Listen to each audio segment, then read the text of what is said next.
मध्य प्रदेश में CM doctor Mohan Yadav शपथ ले चुके हैं।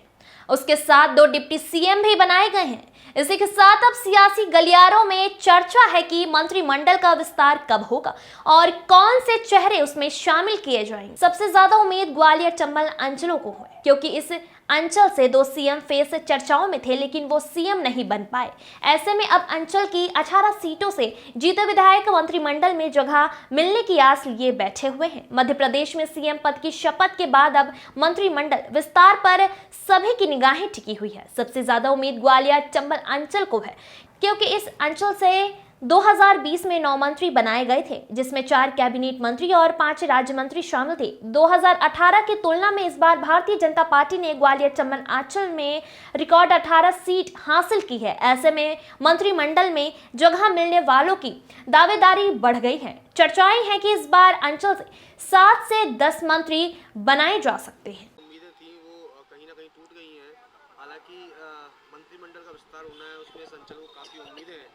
क्या लगता है इस बार अंचल से मजबूती से चेहरे सामने निकल कर आएंगे, उनका पोर्टफोलियो भी स्ट्रॉन्ग हो सकता है? बिल्कुल।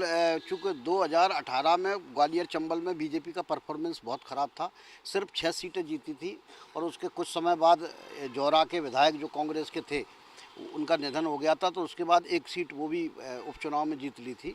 तो इस बार 2023 में 3 गुना ज़्यादा सीटें बीजेपी को मिली, 18 सीटें आई। तो उम्मीद की जा रही थी कि इस बार ग्वालियर चंबल को सीएम मिल सकता है। 2 बहुत प्रमुख दावेदार भी थे, ज्योतिरादित्य सिंधिया और नरेंद्र तोमर, और ये चौंकाने वाला परिणाम भी आया कि मोहन यादव को बना दिया गया और ये दोनों दौड़ से बाहर हो गए। अब चूँकि मंत्रिमंडल का गठन होना है, तो अब उम्मीद यही है कि ग्वालियर चंबल को अच्छा प्रतिनिधित्व इसमें मिले और 5 से 7 मंत्री बनाए जाए, जिन्हें अच्छे पोर्टफोलियो भी मिले, अच्छे डिपार्टमेंट मिले। पहले भी यहाँ अच्छे विभागों के मंत्री रहे हैं, तो उम्मीद यही है कि कम से कम 5 और अधिकतम 6 मंत्री ग्वालियर चंबल संभाग से मिलेंगे और उसमें कुछ नए कुछ पुराने मंत्री देखने को मिलेंगे, क्योंकि नरोत्तम मिश्रा जो हमेशा से मंत्री रहते थे इस बार मंत्रिमंडल में नहीं होंगे, वो चुनाव हार गए हैं। एक प्रबल दावेदार इमरती देवी चुनाव हार गई हैं, तो कुछ नए मंत्री भी इस बार देखने को मिलेंगे। इस बार प्रचंड 18 सीटें हासिल हुई हैं, तो अंचल का दबदबा रहने वाला है किस कारण? देखो, हम पूरे प्रदेश को लेकर ही विचार भारतीय जनता पार्टी करेगी।